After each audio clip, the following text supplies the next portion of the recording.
Kin Live, magazine proche du Kinois. Kin Live, la vie à Kin. Esengwa kweba ete bozali ebele ya kolanda manaka Kin Live boyi malamba ndeko balandi bukuse ya bansango yango yo mabongisami ya dialogue kati na bayi politique na Congo RDC e bandi sima ya bokutani na mokonzi ya mboka Félix Antoine Tshisekedi Tshilombo Senko PSC e yangani mardi oyo na Martin Fayulu Madidi mokonzi ya ECD commission mixte Sénat Assemblée nationale ekochama na esika pona ko définir ba stratégie ya kobimisa mboka na kokoso ya bitumba engali na est mokonzi ya Sénat Sama Lukonde nde asali annonce na bofungwami ya session extraordinaire mardi 4 février oyo Kinshasa etamboli malamu bomo meseno misala nyonso esalemi bana batangi pe bataxi esali commandant ya police na capitale Blaise Kilimbalimba o atamboli biteni nyonso ya ville apesi longonya na bakinois oyo baboyi kolongisa plan ya monguna na nzela ya batrak plateforme confession religieuse epesi mikolo misatu na communauté internationale pour situation ya est ekolo Congo démocratique ezonga kimia noki te bakosenga bokangami ya baambassade réputée complice ya Rwanda pe ba M23 na suspension ya bavol Air France pe Bruxelles Airlines sima ko contrôle ville ya Kinshasa école RDC Afrique pe mokili to ya kaliboso na bino pona hotelisa manso tokutana kinango ignorance à la terre moko na moko ayeba bokobe masolo nde tolobi Kin Live magazine proche des Kinois. Kin Live, magazine proche du Kinois. Kin Live, la vie à Kin. Ba papa ba mama bana ya Congo démocratique mbote pe matondo na fidélité bozali kotalisa na Kin Live édition à lelo ekofungwa mana bansango oyo. Enfin, mokonzi ya mboka Félix Tshisekedi Tshilombo asili koyangana na église catholique pe protestante na bokambami ya cardinal Ambongo église ebi na kotalisa mokonzi ya mboka proposition ya sortie ya crise na est ya Congo RDC. Invasion ya Eten ya mabele ya etuka ya Nord Kivu o Echebo Kengi pe kobika ya baimboka na kokoso esengeli na biano ya banso. Na lolenge oyo nde mokonzi ya mboka Félix Tshisekedi ayambaki cardinal Fridolin Ambongo archevêque métropolitain ya Kinshasa ou atambolaki na délégation ya Senko PSC composé na monseigneur Fulgence Moteba Mogalou archevêque ya Lubumbashi pe président ya Senko reverend pasteur Dr André Bokundua président ya SCC monseigneur Donatien Chole secrétaire général ya Senko pe révérend Eric Senga secrétaire général ya SCC na liangani oya mosala bakonzi ya église catholique pe protestante bapesi na mokonzi ya mboka plan ya sortie ya crise. Les deux églises ont pris l'initiative de concevoir ce projet et aujourd'hui nous sommes venus le lui présenter. Il a reçu ça avec beaucoup d'attention, il a admiré, il a beaucoup apprécié. Les églises ont estimé qu'à cette étape des événements, il était beaucoup plus important d'amener une proposition concrète. Et ce que nous avons aimé, c'est que le chef de l'État est revenu sur deux mots-clés. Le premier, ce qu'il dit, il nous faut la cohésion nationale. Et le deuxième mot-clé, il nous faut la compréhension commune sur le défi qui pèse non seulement sur la personne de Félix Tshisekedi, mais sur le destin de notre pays. Nalibaku oyo cardinal Ambongo abwaka kimbela ya mawape bomoko na ba victime ya bitumba oyo umeli mingi na est ya RDC. Qu'est-ce que ces gens ont fait pour mériter un traitement aussi indigne de l'être humain et qui dure depuis pratiquement 3 décennies? Pour nous, c'est incompréhensible.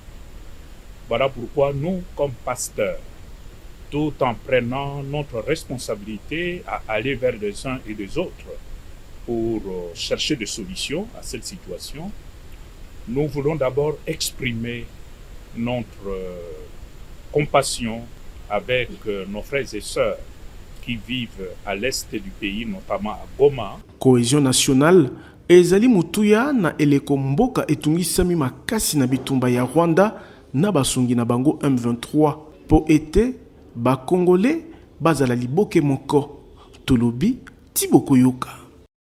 Nalobaki yango na ebandeli mabongisami ya dialogue politique kati na baimboka Congo démocratique ebandi Senko pe ECC sima ya kosolola na mokonzi ya mboka Félix Antoine Tshisekedi Tshilombo esilaki koyangana na Martin Fayulu Madidi mokonzi ya ICD.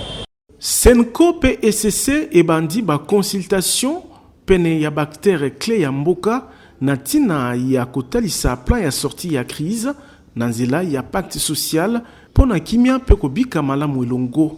Na tongo ya mardi 4 février 2025, Monseigneur Donatien Cholet, secrétaire général ya Senko, pe révérend Eric Senga molobeli ya ECC bayanganaki na mokonzi ya ICD Martin Fayulu Madidi pona kotalisa ye likanisi ya Senko na ECC. Nous sommes là dans le cadre des consultations qui ont été déjà annoncées depuis hier. Nous avons été avec le président Tshisekedi. Il était question, après cet entretien, de voir les acteurs clés de notre pays.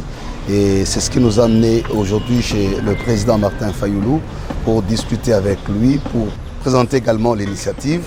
Et les entretiens se sont très bien passés. Il a accueilli avec intérêt.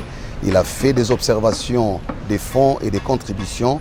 Et donc nous sommes sortis ici avec un consensus clair sur l'intérêt qu'il y a à construire la cohésion nationale. Et comme vous le savez, qu'il a pendant très longtemps lui-même aussi contribué et lutté pour que nous arrivions à cette cohésion nationale. Kota la dégradation et la situation sécuritaire, paix humanitaire na Est ya Mboka, ECCP Senko, babanzi ete, koluka libela biyano, na instabilité na nzela ya pacte social, pona kimia pe kobika elongo. Senko pe ECC, ezali kotambusa na lombango ba consultation ya bactère politique nyonso ya mboka. Le plus important, c'est que nous nous préparons pour le grand forum qui s'annonce, où les Congolais vont s'asseoir comme des hommes intelligents qui peuvent être en mesure de réinventer leur avenir commun par des mécanismes qui leur sont propres. Nous avons mis en exergue nos valeurs de Ubuntu ou de Bumuntu pour qu'enfin cette crise qui a longtemps duré prenne fin. Nous parlons d'une crise de près de 30 ans qui a fait plus de 10 millions de morts et qui fragilise le pays, qui nous humilie aux yeux du monde. Et nous pensons comme Église catholique et protestante aujourd'hui que par la grâce de Dieu, avec tous les fils et les filles du pays, nous allons mettre fin à cette situation. Église mibale oyo bakutanaki na mokonzi ya mboka Félix Tshisekedi na butu ya lundi 3 février pe président Assemblée nationale Vital Kamerhe. Tolobi Tibokoyoka.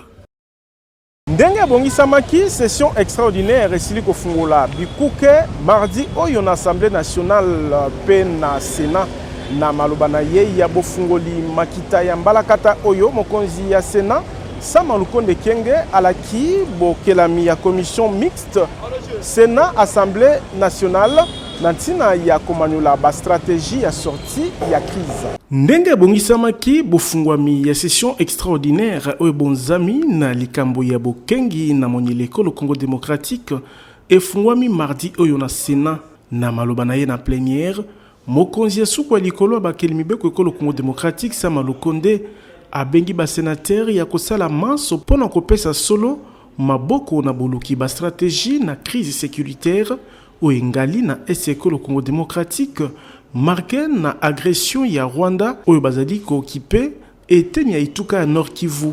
Je vous engage, honorables sénatrices et sénateurs, chers collègues, à ne ménager aucun effort, chacun en ceux qui le concernent, pour que nos travaux puissent réellement contribuer aux stratégies de sortie de crise. Engageons-nous sans réserve pour donner à notre mère patrie le meilleur de nous-mêmes. Mokozi ya Sénat a telemeli na libaku oyo passivité ya communauté internationale na bitumba Rwanda ezali kobundisa Congo démocratique. La passivité de la communauté internationale, comme l'a souligné son Excellence Félix Antoine Tshisekedi Tshilombo, constitue un affront non seulement à la République démocratique du Congo, mais également aux valeurs universelles de justice et de paix. En mémoire de toutes les victimes de cette barbarie rwandaise et de ses supplétifs bienvenus. Commission mixte Sénat Assemblée nationale ekochama na esika pona kobimisa ba stratégie natina ete est ya Congo démocratique pe région ebima na bitumba. Une commission mixte Assemblée nationale Sénat sera mise sur pied Du côté du Sénat, elle comprend les membres des commissions défense et sécurité, relations extérieures et socio-culturelles, ainsi que genre et famille. Et cette commission fera rapport respectivement aux assemblées plénières des deux chambres. Uta bokoti ya mapinga RDF M23 na Goma, kobika ya population ekomi pasi makasi koleka na makita oyo, balobeli ya peuple congolais basengeli kopesa makanisi na lolengekani ekolo Congo démocratique ekolongwa na kokoso ya bitumba. Tolobi Tiboko Yoka. Bakonzi ya Assemblée nationale Vital Kamerhe pe ya Sénat Sama Lukonde bayanganaki yambo ya kobengisa session extraordinaire na basuku na bango na tina ya komanyula pe kobimisa ba stratégie oyo kozala proposition ya parlement na crise sécuritaire engali na Ekolo Congo RDC.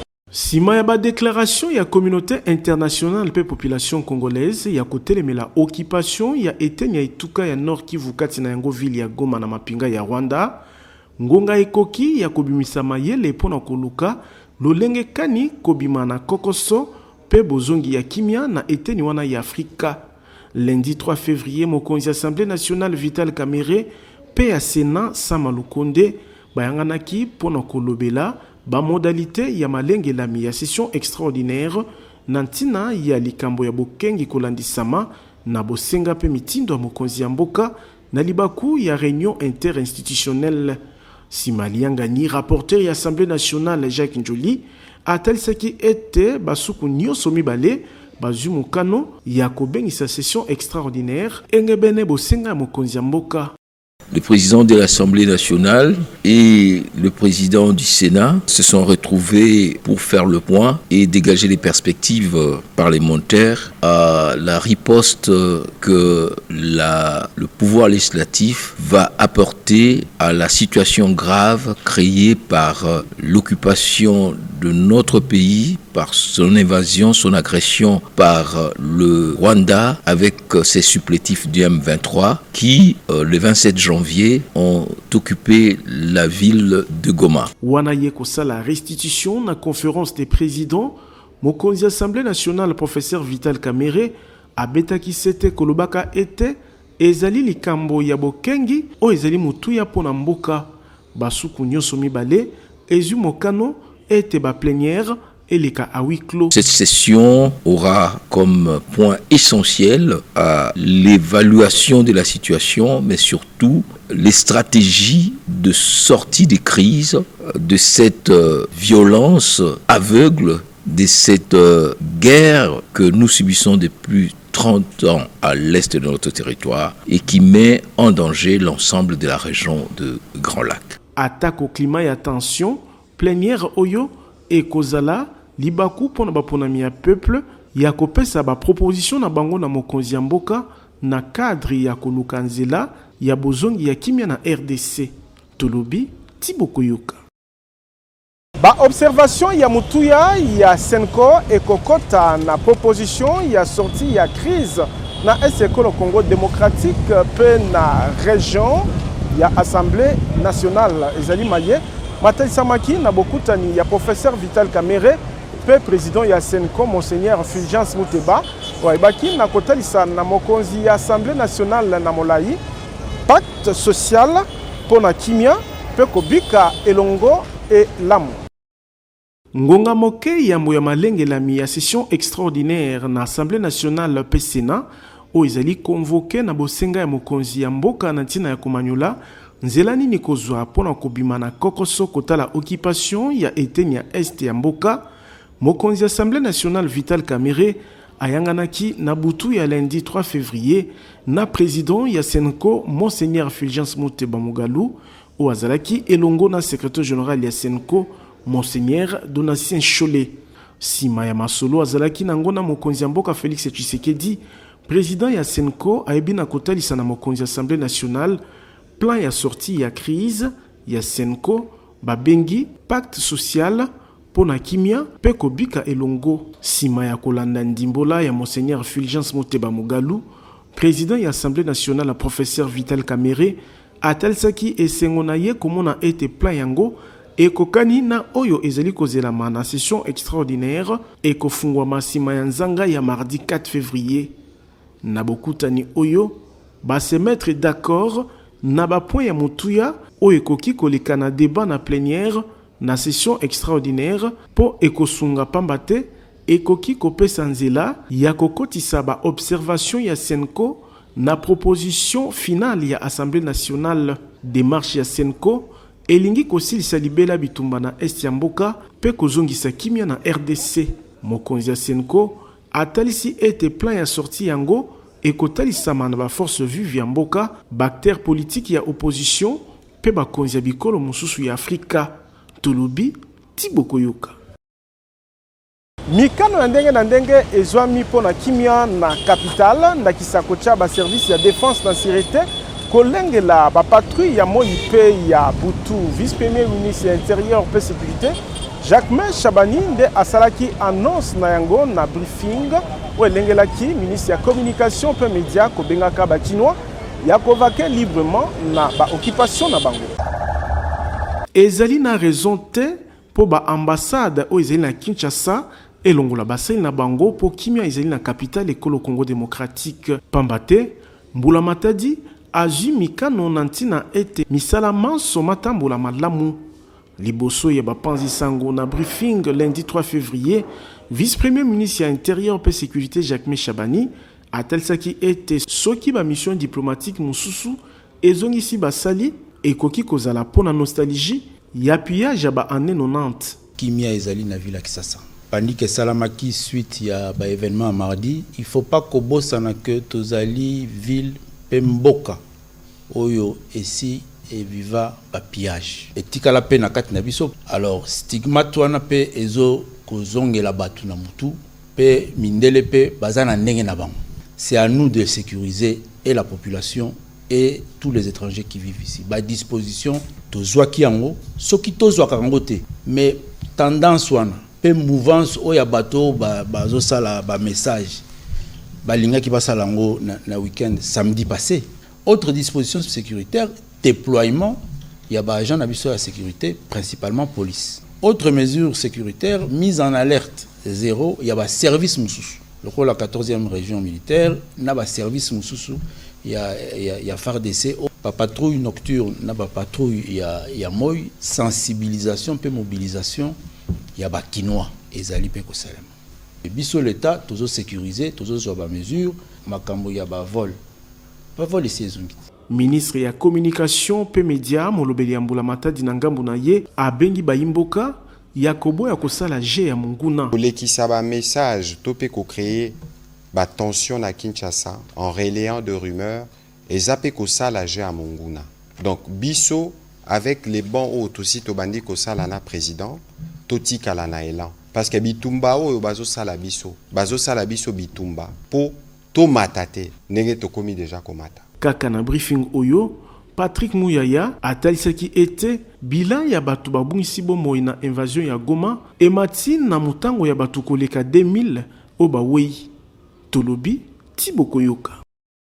Commissaire général ya police ekolo Congo démocratique Benjamin Alongaboni akebisi baebanso bakoluka kosala mobulu na engumba mokonzi Kinshasa pambate police azwi mitindo ya kocha bango maboko pe kotinda bango liboso ya sembo bazo bitumbu.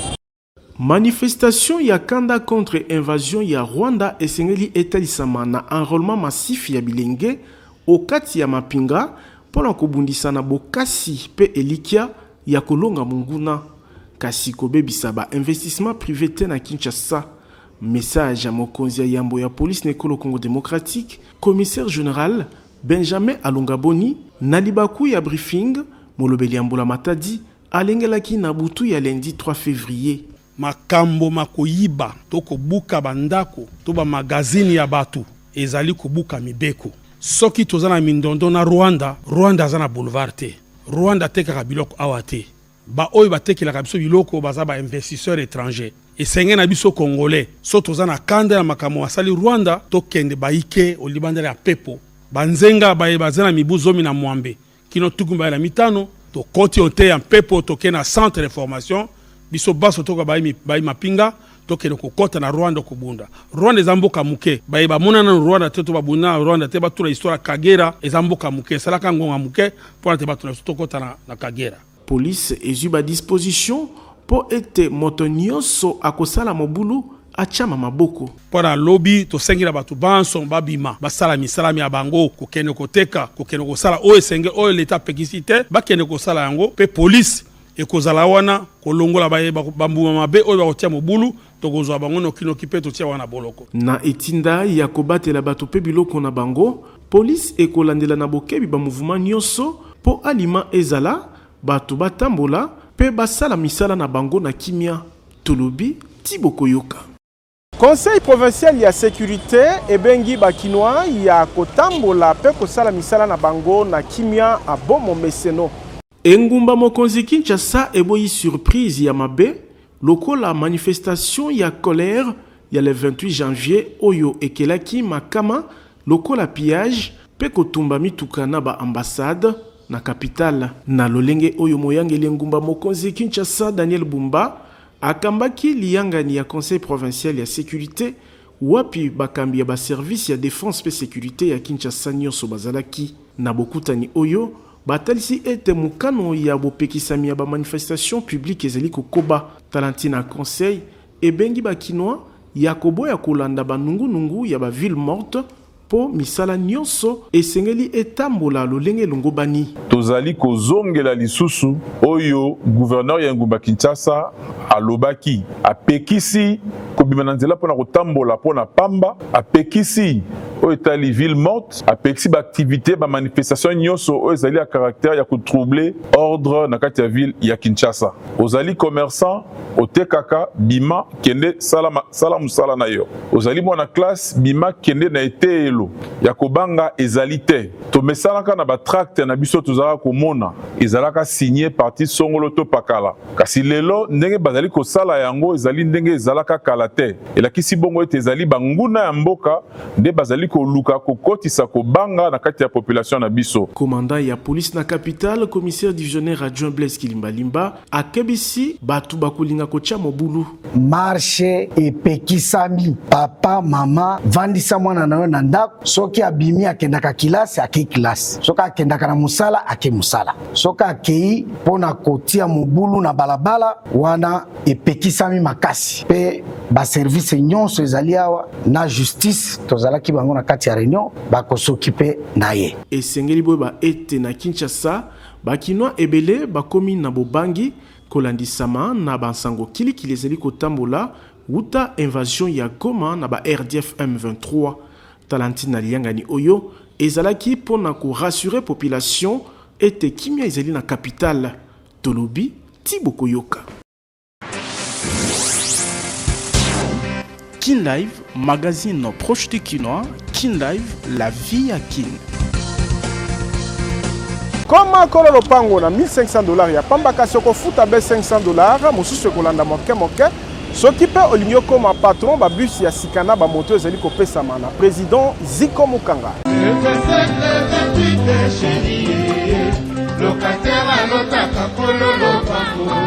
Soki olingi otika kolotaka kololo pango na suka ya sanza pe kolongwa na vie ya kilocataire na Kinshasa, président Ziko Mukanga Makila Lumumba acheli bisomi bange na ba concession Mukanga 1 na commune ya Ntele pe Mukanga 2 na commune ya Maluku po okoma kololo pango na ba concession na ye lopango ya 20/20 ezali na $1500 ya pamba kasi okofuta avance ya $500 ya pamba o etikali okofuta moke pendant 12 mois.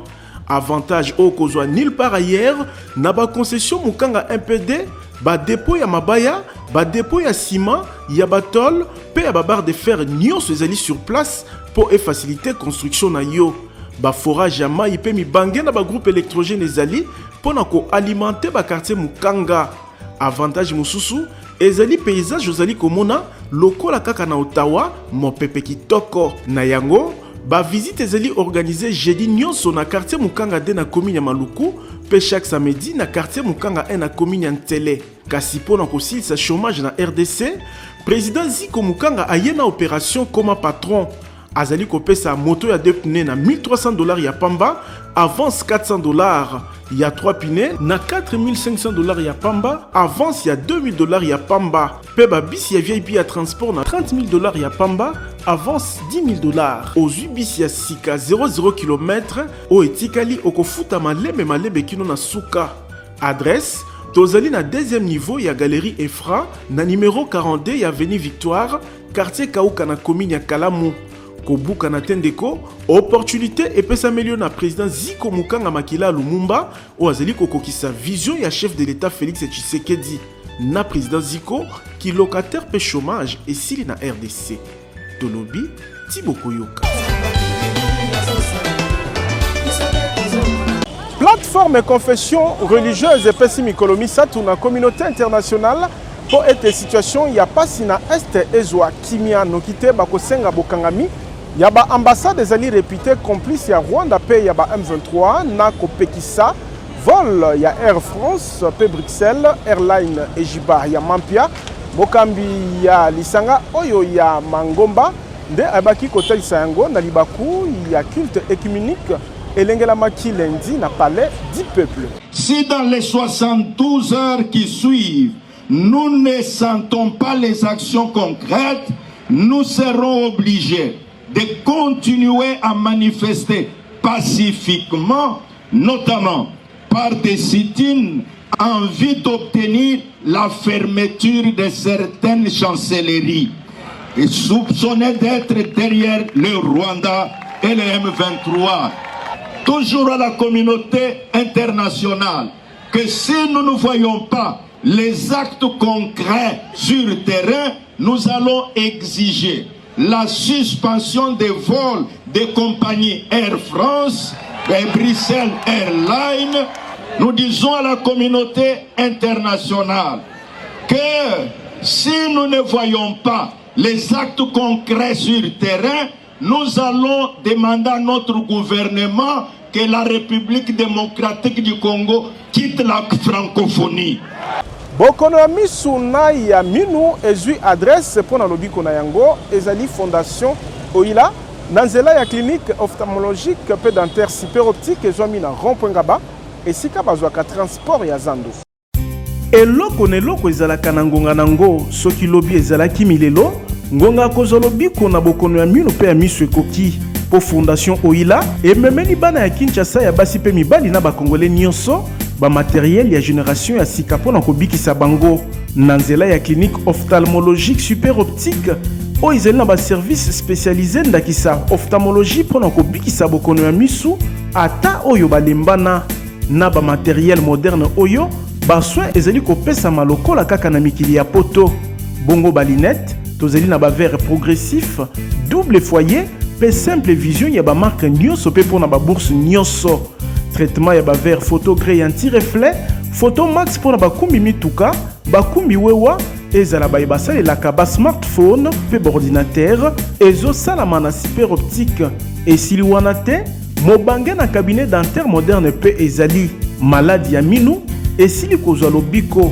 na ba équipement ndakisa fauteuil moderne oyo ovandi netomati na cheval pasi bosana lobiko ezali koya chirurgie dentaire ya ba sorte nyonso ezali kosalama minu ekatana osekaka lisusu te awa minu ezali kozonga mobimba pamba te ba prothèse ya ba forme nyonso ezali kosalama soki minu ekoma salite super optique ezali kosukola pe blanchisserie dentaire ezali minu ezonga kongala lokola mapata radiologie dentaire pe ezali nyonso na prix ya bana mboka adresse tozali na rond-point Ngaba en face ya station Kobile esika bazwaka transport ya zando maladi na yo ezwi lobiko tolobi Thibaut Koyoka. Kinshasa etamboli malamu bomo meseno misala esalemi bana batangi kelasi pe bataxi ebi na kosala commissaire provincial ya police ville ya Kinshasa o asali ronde ya biteni nyonso ya ville apesi longonya na bakinwa lolenge baboyi kolongisa plan ya Monguna ebaki ko annoncer ville morte. Touti kotambola na yo Kinshasa mobile est ouest centre sud nyonso totambola na yo profiter na occasion oyo féliciter population ya Kinshasa oyo eboyaki kosede panique, eboyaki kosede na manipulation, eboyaki kosede na mot d'ordre ya pillage, eboyaki kosede na makambo nyonso ya mabe. Félicité à nous de continuer pour assurer bango que nous allons déployer la service d'ordre, la service de sécurité pour combattre la bango na bitamboli la menace ezalaki ebele contre les membres du gouvernement, contre l'institution, contre les missions diplomatiques, contre les banques, contre les supermarchés, surtout les gars qui paralysent moi. Kasi na lelo tomoni que avec l'apport de tout le monde nous allons saluer malamu et que kinwa nyonso akoki ko vaquer na ba occupation na ye librement bana classe baki classe batu ya misala basali ba magasin mwami ba biloko nyonso mituka etamboli yango nde esengo ya bakinoise na batu. Voyager na mikili ya poto ezali soldé na agence de voyage Tour du Monde Service où ezali kopesa makoki à kozwa visa na ba congolais nyonso pona okende États-Unis, Canada, Europe, espace Schengen ne peut pas y aller. Ezo umela Canada. Azo pesa visa Canada. Soki kuna esimbaka te popola makolo yaka kotoyo po temes ezali na code ya déverrouillage po ozwa visa.